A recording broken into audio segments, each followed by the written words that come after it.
अहम खबर आपको दें, army chief general Asim Munir की निगरान वज़ीर आज़म अनवारुल हक काकड़ से मुलाकात खुसूसी सरमायाकारी सहूलत काउंसिल की एपेक्स कमेटी इजलास से कबल हुई। मुलाकात में कौमी सलामती के उमूर पर तबादला ख्याल किया गया। ज़राए का ये बताना है। अहम खबर आपको दे रहे हैं, army chief general Asim Munir की निगरान वज़ीर आज़म अनवारुल हक काकड़ से मुलाकात हुई है। मुलाकात खुसूसी सरमायाकारी सहूलत काउंसिल की एपेक्स कमेटी इजलास से कबल हुई। तफसीलात जान लेते हैं फ़हद चौधरी से। फ़हद, मुलाकात का हाल बताइए।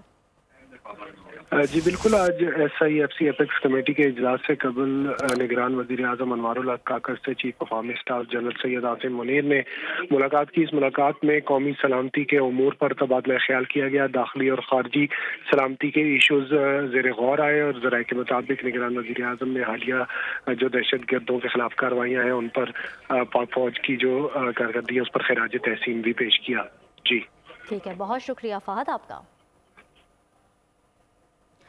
खबर आपको दे रहे हैं, army chief general Asim Munir की निगरान वज़ीर आज़म अनवारुल हक काकड़ से मुलाकात हुई है और मुलाकात में खुसूसी सरमायाकारी सहूलत काउंसिल की एपेक्स कमेटी इजलास से कबल हुई।